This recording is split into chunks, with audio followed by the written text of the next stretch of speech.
नमस्कार, स्वागत है आपका। मैं हूं आपके साथ राधिका चौधरी और आप देख रहे हैं देश की बेटी। आज हमारे साथ एक ऐसी बेटी होगी जो माता की पंडाल से अपने जीवन या अपने सफर का कारवा चुना और आज वो बन गई है बॉलीवुड की बहुत बड़ी सिंगर। हर दिलों की धड़कन बनने वाली आर्या नंदिनी हमारे साथ होगी, लेकिन इससे पहले एक रिपोर्ट देखिए।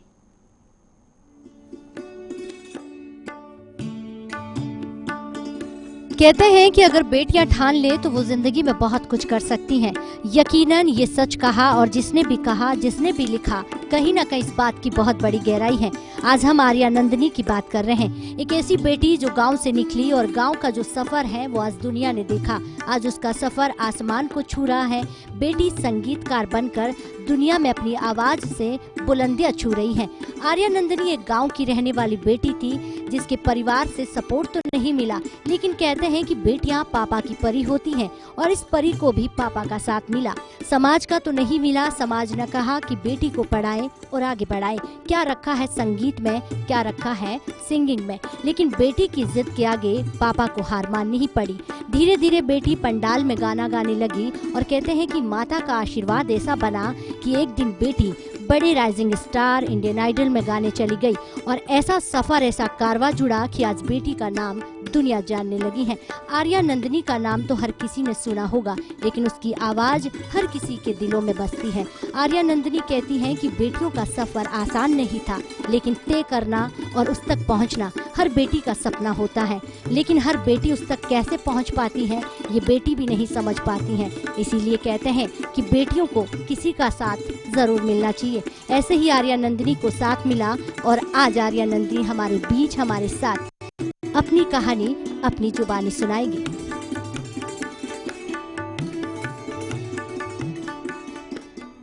तो ये सफर का कारवा ऐसा कि कहते हैं कि किसी चीज को आप पूरी शिद्दत से चाहो तो पूरी कायनात आपको मिलाने के लिए एकजुट हो जाती हैं। ऐसा ही कुछ आर्या नंदिनी ने कर दिखाया। गांव की बेटी ने सफर तो बहुत बड़ा तय किया, लेकिन इस सफर में आर्या नंदिनी ने दिन रात एक करके आज वो सभी के लिए बन चुकी हैं बहुत बड़ी संगीतकार। कहते हैं कि संगीत एक ऐसा होता है जो आपके दिलों में बसता है, लेकिन संगीत को दिल से, साधना से गाना, गुनगुनाना वो आर्या नंदिनी ने बहुत खूबसूरती से सीखा। बहुत स्वागत है, आर्या नंदिनी हमारे साथ जुड़ गई हैं। सीधा आपसे एक सवाल होगा कि आज देश की बेटी, वो बेटियां तमाम हमारे इस मंच पर जुड़ती हैं जो अपने जीवन की कहानी को साझा करती हैं। हम चाहते हैं कि आप ही के माध्यम से, हमारे इस प्रोग्राम्स के माध्यम से तमाम भारत की बेटियां इस कहानी को सुने और खुद को इंस्पायर करें, आगे बढ़े। बेटियां सपने तो देखती हैं, लेकिन कहीं ना कहीं उनके हौसले थोड़े टूट से जाते हैं जब किसी का साथ नहीं मिलता। यहाँ आर्या नंदिनी से जानना चाहेंगे, शुरुआती दौर, कहते हैं कि आप 3rd क्लास में थे, 6 साल की थी, तब से आपने संगीत की शुरुआत की, लेकिन किसी को आपने देखा, कैसे संगीत आपके जहन में आया, क्योंकि आप पढ़ाई में बहुत इंटेलिजेंट थी?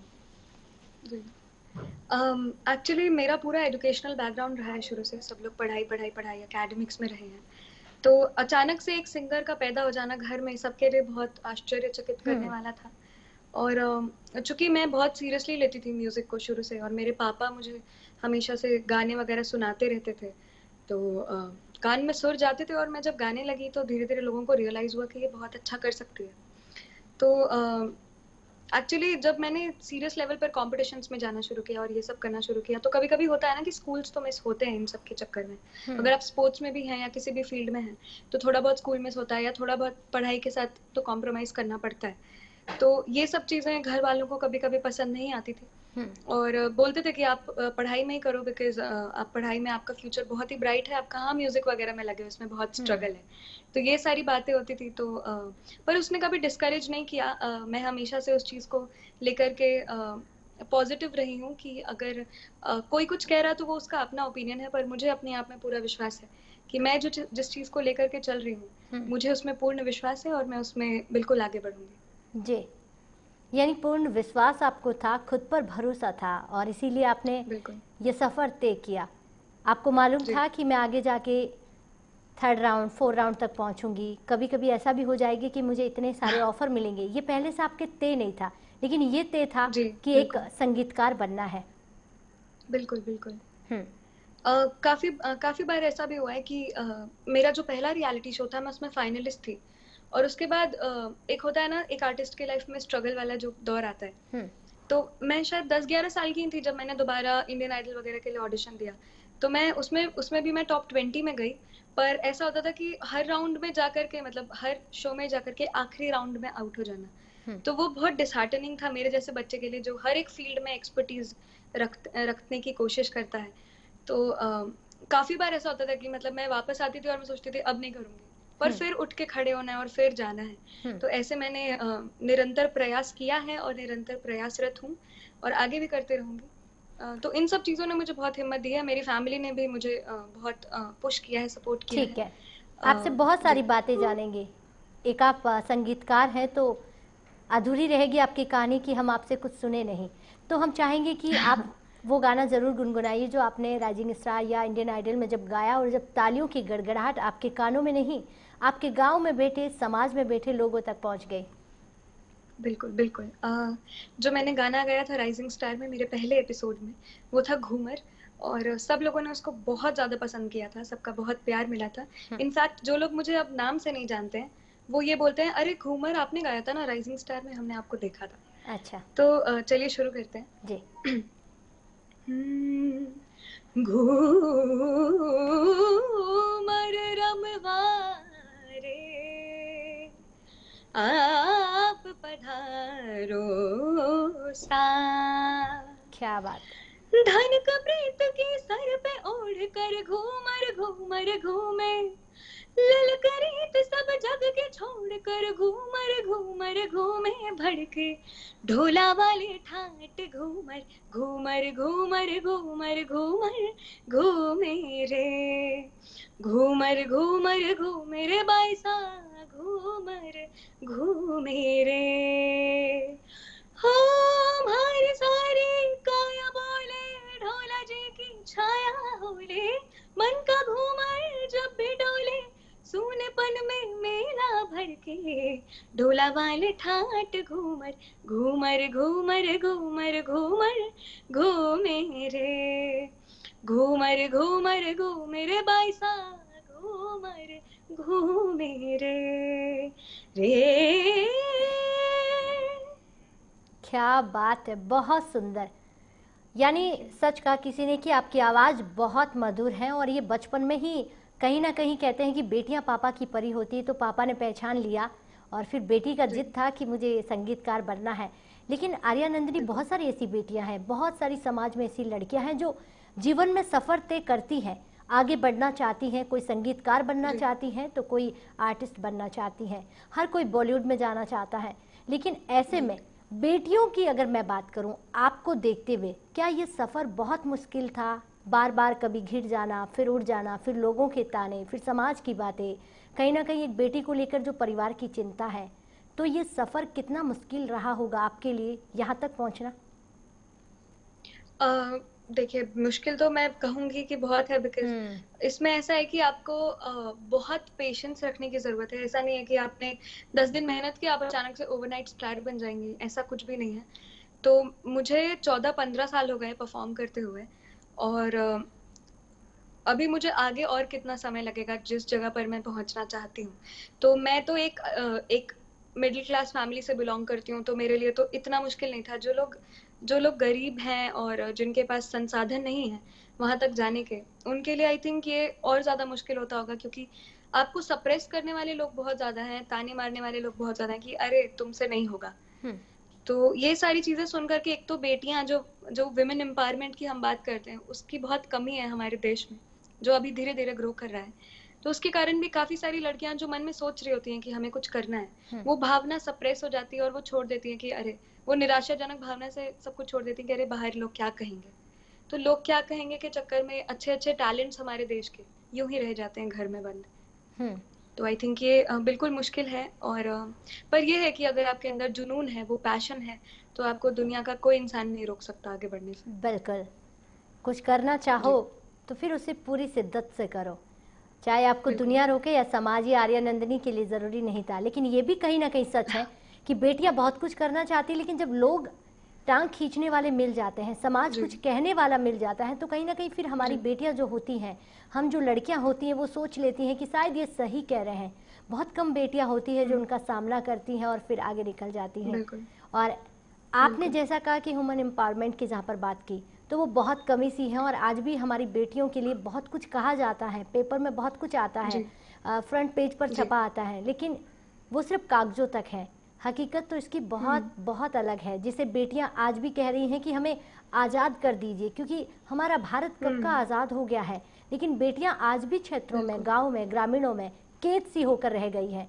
लेकिन जी यहाँ पर एक चीज़, आज हम आपकी बात कर रहे हैं, क्या पता आपकी कहानी सुनकर हमारी ने जाने घरों में बेटी बेटियाँ कितनी अपने सपनों को और उड़ान भर पाए, परिवार वाले और उन्हें आगे बढ़ाए। लेकिन आर्या नंदिनी, जब पहली बार जी घर से निकलना होता है, पंडाल में आप गाते हैं, तो मुझे लगता है कि माता रानी का आशीर्वाद रहा। पंडाल में जब जगराता भजन करते हैं तो कहीं ना कहीं लोगों के कानों में जो आवाज़ पड़ती है, लेकिन लोग उससे जी संतुष्ट नहीं होते, लोगों को लगता है कि कुछ बड़ा होना चाहिए। अगर हम कहते हैं कि सिंगर है, तो ये सवाल तो आपके हम्म पास भी आया होगा कि कौन सी जी फिल्म में गाया है। क्या सिंगर वही है हम्म जो फिल्मों में गाना गाता है? बहुत सही क्वेश्चन पूछा आपने। हम्म। अ, ये जहाँ तक जागरण वगैरह मैंने किया है छोटे में, और अभी भी करती हूँ, बिल्कुल करती हूँ। तो कुछ कुछ ना ऐसे लोग होते हैं जिनको ना मतलब उंगली करने की आदत होती है, ऐसे कुछ एलिमेंट्स होते हैं हमारी सोसाइटी में। हम्म। तो वो आके पूछते हैं, अच्छा बेटा कौन से पिक्चर में गाया आपने? हम्म। तो जरूरी नहीं है कि जो ऊपर वाले जो क्रीमी लेयर्स हैं वो ही सिंगर हैं और बाकी लोग सिंगर नहीं हैं। ऐसे बहुत सारे टैलेंट्स हैं जो आई थिंक बॉलीवुड वाले लोगों को धूल चटाते हैं, मतलब उनके पास रिसोर्सेज नहीं है सिर्फ आगे बढ़ने के लिए। हम्म। हमने कितने सारे आजकल वीडियोस वायरल होते हैं, हमको देखने को मिलता है अलग अलग टैलेंट्स। हम्म। तो ये सारी चीजें, और मुझसे काफी लोगों ने पूछा है कि आपने किसी मूवी में गाया कि नहीं गाया। मैंने कहा कि आपको अगर मालूम हो कि कोई अच्छे म्यूजिक डायरेक्टर आपके संपर्क में हो तो आप प्लीज मेरी आवाज उनको सुना दीजिए, तब मैं जरूर गाऊंगी मूवी में। तो ये एक तरीका होता है विनम्रता पूर्वक उनको जवाब देने का, तो शायद उस तरह से वो भी समझ जाएंगे। हम्म। और जागरण में जो आपने कहा लोग संतुष्ट नहीं होते हैं कि और कुछ बड़ा होना चाहिए, सही बात है। ये इंडिया में थोड़ा लोगों का कैरेक्टरिस्टिक्स है कि थोड़े से पैसे निकाल करके उनको ऐसे कुछ बहुत भव्य सा चाहिए होता है। तो जागरण में भी लोग बहुत इन्वेस्ट नहीं करते, जो नॉर्मल जागरण वगैरह होते हैं। ऐसे कितने बार लोग पता है हमें कॉल करते हैं, कहते हैं अच्छा आप 20,000 में शो कर दीजिए, अच्छा आप 30,000 में शोज कर दीजिए। ये क्या चल क्या रहा है? मतलब शो है, उसके लिए साउंड के लिए अलग इक्विपमेंट्स के लिए पैसे चाहिए, स्टेज अलग से वैसा बनना चाहिए, म्यूजिशियंस के पैसे लगते हैं, एंकर्स के पैसे लगते हैं, ट्रैवलिंग फेयर लगता है। तो हम्म। लोग वो चीज़ नहीं समझते, लोगों को लगता है अरे सिंगर है ऐसे ही है। तो वो भावना अभी बदलनी बहुत ज़रूरी है हमारी सोसाइटी में, हम्म। और I think that would help उस चीज़ को बदलने के बाद। हम्म। बहुत जी सुंदरता से आपने जवाब दिया और बहुत ही सही कहा। मुझे लगता है कि जो लोग, आपने जैसा कहा कि बार बार जो ताने मारते हैं, वो समझ जाएंगे कि भाई बेटियों हाँ से पंगा नहीं लेना है। अब बेटियां समझदार हो गई हैं, बहुत पढ़ी जी लिखी बेटियां हैं और वो बहुत कुछ कर सकती हैं। ऐसे में जैसा कि आपने जी बताया कि जागरण में गाना, मैं सुनना चाहूँगी। आपने जगराता में आप गाते हैं, भजन पंडाल, तो एक प्यारा सा, क्योंकि सावन का महीना चल रहा है और ये महीना मैं कहूँगी कि महिलाओं की, बेटियों के लिए बहुत महत्वपूर्ण होता है, और रक्षाबंधन और है कल, तो पूरा महीना जो है जी बेटियों के लिए है। तो आपसे 2 लाइनें ज़रूर सुनना चाहेंगे। बिल्कुल। भजन मैं आपको सुनाती हूँ एक मैं एक हरि भजन सुनाऊंगी क्योंकि अभी राम मंदिर भी बनने वाला है। हम्म। तो बिल्कुल। हरि आओ हमारा घर आंगना है सोना, अपनी कृपा बरसाओ, घर आंगना है सोना। क्या बात है। कुछ पाके भी पाया हुआ लगता नहीं प्रभु क्यों, कुछ पाके भी पाया हुआ लगता नहीं प्रभु क्यों, ये भेद तो बतलाओ, घर आंगना है सोना। जय क्या श्री राम। बात है, बहुत सुंदर। तो ये एक हरि भजन था जी। हरि भजन और सही जैसा कि समय पे आपने गाया। कहा, हाँ। बिल्कुल बिल्कुल, अभी राम मंदिर का उत्साह ही अलग है सब लोगों में। और मैं भी बहुत खुश हूँ कि इतने समय के स्ट्रगल के बाद फाइनली अयोध्या में अ, राम मंदिर बनने जा रहा है। हम्म। तो दैट्स अमेजिंग। हर कोई चाहता है कि हरि हमारे अंगना में आओ ना, तो बिल्कुल बिल्कुल। वही हरि आंगन में आ रहे हैं। कई सदियों हाँ, पुराना जी इंतज़ार लोगों का ख़त्म हो रहा है। और जब भव्य बिल्कुल। मंदिर की जब ईंट रखी जाएगी मैं कहूँगी अगस्त को, तो हर किसी अगस्त को का जी। इंतज़ार है वो अब ख़त्म सा हो जाएगा कि हमारे भारत में बिल्कुल भव्य राम मंदिर जो सबके चहते हैं, हर किसी के दिल में बसते हैं। और जी। आर्यानंदिनी जिस तरह जो प्यारा सा भजन गाकर, मुझे लगता है कि तमाम जितने भी हमारे लोग देख रहे हैं, उनकी भावनाएं और आपने जागरूक कर दी हैं कि इंतज़ार काफ़ी लंबा था। जी लेकिन आज अगर मैं बिल्कुल। बेटियों की बात करूं, बेटियों के बारे में जानूं, हम्म। तो क्या आपको जी। लगता है कि बहुत महत्वपूर्ण है पहली कड़ी बेटियों को जोड़ने की, जो आज समाज में नहीं है? आपको क्या लगता है कि कौन सी कमी है जो बेटियों को आगे बढ़ने में रोक रही है? क्योंकि आपका जो सफ़र था वो काफ़ी स्ट्रगल रहा, काफ़ी जी महत्व, मैं कहूँगी कि काफ़ी समय बाद आपने वहाँ तक पहुँची हैं। छोटी सी उम्र, जी 6 साल की उम्र से लेकर अब तक आप मेहनत करती रही। तो क्या लगता जी। है कि बेटियों के लिए कौन सी कड़ी है जो बेटियों को जोड़ते हुए रोक रही है? जो सबसे इम्पोर्टेंट पार्ट है मुझे लगता है, देखिए, सफर तो इंसान खुद ही तय करता है। हम्म। कोई और आके उसका सफर नहीं तय कर सकता, वो नेचर की बात है। और सबसे इम्पोर्टेंट फैक्टर जो मुझे अपने जर्नी में लगा वो था कि कोई भी लड़की या कोई भी लड़का भी हो, अ, उसको अगर आगे बढ़ाने में कोई चीज सबसे ज्यादा मदद करती है तो वो है उसका कॉन्फिडेंस बूस्ट करना, उसको हिम्मत देना और उसके मन में फेथ जगाना हम्म। कि आप कर सकते हैं और आपके अंदर वो पोटेंशियल और वो कैलिबर है कि आप उस रास्ते तक पहुंच सकें, आप लोगों के दिलों में अपनी जगह बना सकें और आप उस मुकाम पर बने रहें। ये चीज बहुत इंपॉर्टेंट है। बाकी देखिए, मेहनत तो इंसान खुद ही करता है, जो सफर है वो तय खुद ही करता है। हम्म। पर जो एक फैमिली का और आसपास के जो एक्वेंटेंस हैं, आपके जो फ्रेंड्स हैं, फैमिली हैं, सबका जो सपोर्ट होता है, वो एक आर्टिस्ट को बहुत इंपॉर्टेंट होता है। और उसकी कला के प्रति रेस्पेक्ट। हम्म। बहुत सारे मेरे दोस्त रहे हैं या मेरे दोस्तों के दोस्त रहे हैं, जो भी दोस्त हैं, 2-3 दोस्त, वो म्यूजिशियंस ही हैं। तो उन लोगों के फ्रेंड्स कहते हैं कि यार तुम्हारा शो है ना, अच्छा फ्री में टिकट दे देना। तो ये जो एक जो बात है ना कि फ्री में करवा देना, यार पार्टी दे दे और ये सारी चीजें, तो आपको उसकी कला की, उसके आर्ट का रेस्पेक्ट करना होगा। क्योंकि अगर आप उसके शो पे जा रहे हैं, आप पैसे दे करके जाएं जैसे और लोग जा रहे हैं, ये कोई वैसी बहुत बड़ी चीज नहीं है, छोटी छोटी चीजें ही हैं जो डिफरेंसेस लेकर के आती हैं।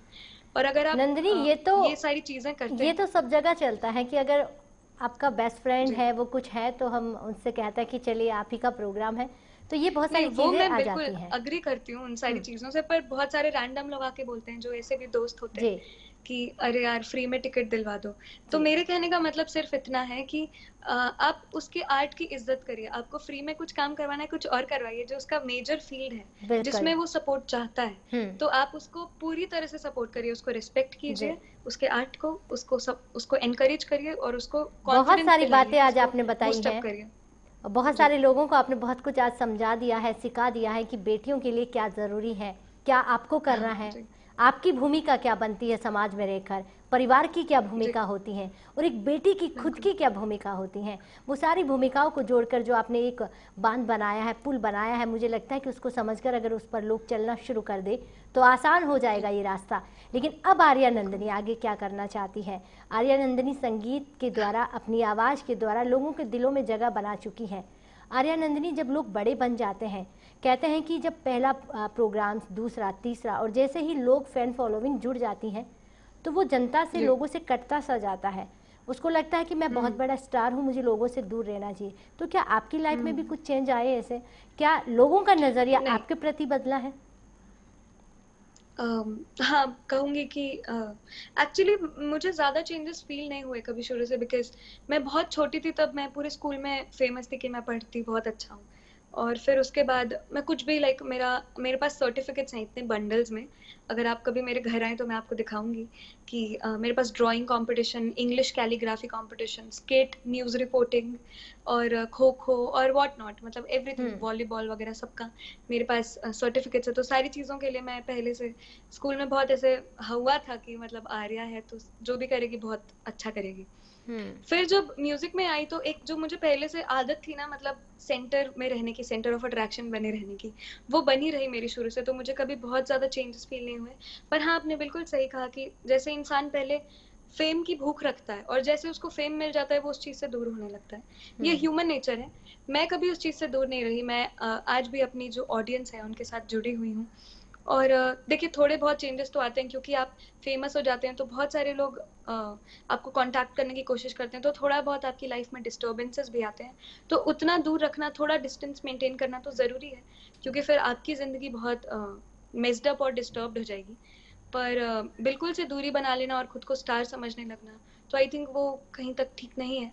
और मेरे दिमाग में ये सारी कोई भी चीज़ें नहीं है। मैं बहुत साधारण और सिंपल लड़की हूँ। चलिए, और माना आई हमने। एम ग्रेटफुल एवरी डे कि मुझे सबका प्यार मिलता है जी। और जी। ये जनता है जो आपको उठा देती है, ये जनता ही है जो आपको बहुत नीचे गिरा देती है। तो जनता से बहुत ज़्यादा आपका प्यार बना हुआ है, वो हमने देखा है। और लोगों से किस तरह हमें जुड़कर रहना है। लेकिन अब आर्या नंदिनी एक बेटी होकर, एक महिला होकर, क्या समाज में बाकी बेटियों का दर्द समझ पा रही हैं? और अगर पा रही है तो वो बाकी बेटियों के लिए क्या सोच रही है? कैसे हम बाकी बेटियों को बाहर लेकर आएं? कैसे हम उनको उन्हीं के घर से उनकी आवाज़ को बाहर लेकर आएं? बहुत सही क्वेश्चन पूछा आपने। मैं शुरू से इस चीज़ के सपोर्ट में रही हूँ कि बाकी सारी जो लड़कियां हैं उनको एनकरेज किया जाए। तो मैं अपना जो पार्ट है वो इस तरह से निभाती हूँ कि मेरे पास जिन भी छोटी छोटी लड़कियों का या जो मेरे एज की हैं या मुझसे बड़ी हैं, उनके टेक्स्ट आते हैं कि दीदी हम आगे कैसे बढ़ें। तो मैं उनको सिंपली जो भी उनके जो डाउट्स होते हैं वो क्लियर करती हूँ। मैं उनको बताती हूँ कि आपको ऐसे ऐसे रियाज करना है, रियाज में मैं हेल्प करती हूँ। तो मैं अपना पार्ट प्ले कर रही हूँ। और मैं उनसे ये भी कहती हूँ कि अगर मुझे आपके पेरेंट्स से भी बात करने को अगर मिले, उनको समझाना हो तो वो भी मैं करूँगी। जो भी मेरे हाथ में है मैं वो चीज़ें करूँगी। एक बच्चा है दिल्ली में, मैं आपको एक स्टोरी बताऊँगी। मैं जैसे फर्स्ट ईयर में अपनी आई, अभी अब तो मैं थर्ड ईयर में जाऊँगी, तो उस बच्चे ने मुझे टेक्स्ट किया कि दीदी मुझे मेरे पेरेंट्स सपोर्ट नहीं करते। तो मैंने कहा मेरी बात करा दो। तो ही वॉज वेरी हैप्पी कि आप अपना समय देंगी और आप बात करेंगे मेरे पेरेंट्स से। मैंने कहा बिल्कुल, अगर आप म्यूजिक में बिल्कुल मतलब इतने सीरियस हो और आप चाहते हो कि आप उस जगह तक पहुंचो, अगर आप सिंसियर हो, तो I would love to talk to your parents. और मैं आपको गाइड करने में हमेशा तत्पर रहूंगी। और आपको जिस भी तरह से मुझसे हेल्प चाहिए, आई विल बी देयर। तो वुमेन एम्पावरमेंट का एक ये भी तरीका है कि हम जो छोटे छोटे टॉपिक्स उन पे बात करके अवेयरनेस स्प्रेड करें, जो कि मैं हमेशा करती हूँ, अपने लाइव सेशंस में भी करती हूँ और स्टेजेस पे भी मैं अपने अवेयरनेस स्प्रेड करने की कोशिश करती हूँ। बाकी जब मेरे पास उतने संसाधन और मैं उतनी केपेबल हो जाऊंगी तो मैं चाहती हूँ मैं एक एनजीओ वगैरह भी खोलूँ और आगे म्यूजिक का एजुकेशन भी दूँ लड़कियों को। तो वो मेरा पार्ट होगा जो मैं अपना रोल प्ले करना चाहूँगी। बहुत खूबसूरत, बहुत सुंदर लाइनें। हर बेटी अगर सफल हो जाए और बाकी तमाम बेटियों के लिए सोचने लग जाए तो मुझे लगता है कि हमारी भारत की बेटियां जो घर के अंदर बैठकर जो सपने बुन रही हैं, उनके सपने यूं ही साकार हो जाएंगे। सपोर्ट परिवार और समाज का नहीं तो क्या हुआ, आर्या नंदिनी जैसी न जाने तमाम हमारे हिंदुस्तान में बेटियां हैं जो हर एक बेटी को हाथ पकड़ कर लेकर आएगी और चैन से चैन बनाकर हिंदुस्तान की बेटियों को वहां तक लेकर जाएगी। बहुत बहुत धन्यवाद। आपकी कहानी तमाम बेटियों ने सुनी और जो भी सुन रहा होगा ज़रूर आपसे इंस्पायर हुआ होगा। बहुत बहुत आभार के साथ आप देश की बेटी देख रहे थे। तो देश की बेटियां, हमारा ये मंच तमाम उन बेटियों के लिए जो हिंदुस्तान में अपने सपने बुन रही हैं, उन सपनों को हम एक उड़ान देंगे, एक पंख देंगे और आगे का सफ़र आपको तय करना होगा। देखते रहिए देश की बेटी।